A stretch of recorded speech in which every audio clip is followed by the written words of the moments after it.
It's the Mueller Report. This is page 70. The subhead is Letter of Intent and Contacts to Russian Government.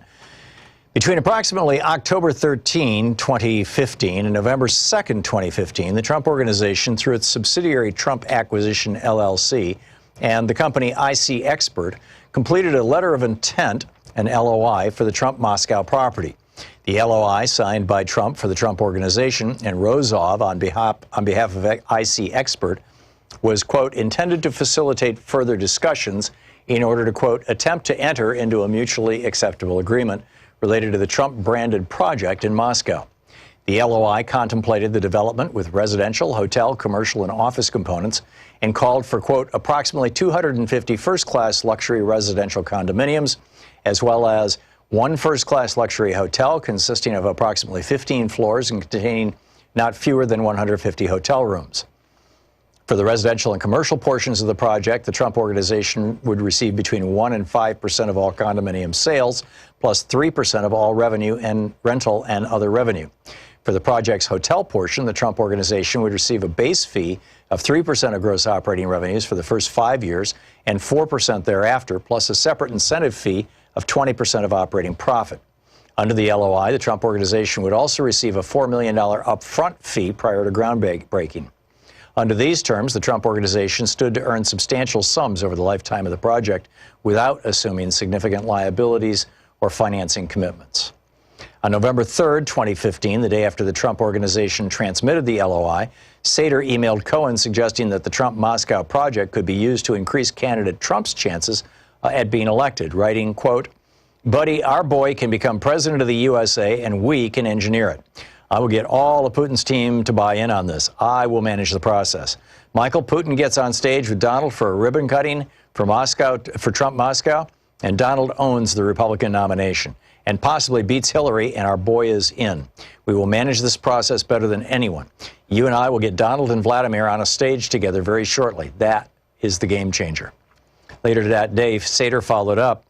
Donald doesn't stare down. He negotiates and understands the economic issues. And Putin only wants to deal with a pragmatic leader, and a successful businessman is a good candidate for someone who knows how to negotiate. Business, politics, whatever it is, it's all the same for someone who knows how to deal. Page 72. I can think, this is still from the letter from Felix Sater, I think I can get Putin to say that at the Trump-Moscow press conference. If he says that we own this election, America's most difficult adversary, agreeing that Donald Trump is a good guy to negotiate, we can own this election. Michael, my next steps are very sensitive with Putin's very, very close people. We can pull this off. Michael, let's go. 2 boys from Brooklyn getting a USA president elected. This is really good stuff. End of quote. According to Cohen, he did not consider the political import of the Trump-Moscow project to the 2016 U.S. presidential election at the time. Cohen also did not recall candidate Trump or anyone affiliated with the Trump campaign discussing the political implications of the Trump-Moscow project with him. However, Cohen recalled conversations with Trump in which the candidate suggested that his campaign would be a significant infomercial for Trump-branded properties. Subitem 2, post-LOI contacts with individuals in Russia. Given the size of the Trump-Moscow project, Sater and Cohen believed the project required approval, whether express or implied, from the Russian national government, including from the presidential administration of Russia. Sater stated that he therefore began to contact the presidential administration through another Russian business contact. In early negotiations with the Trump Organization, Sater had alluded to the need for government approval and his attempts to set up meetings with the Russian officials.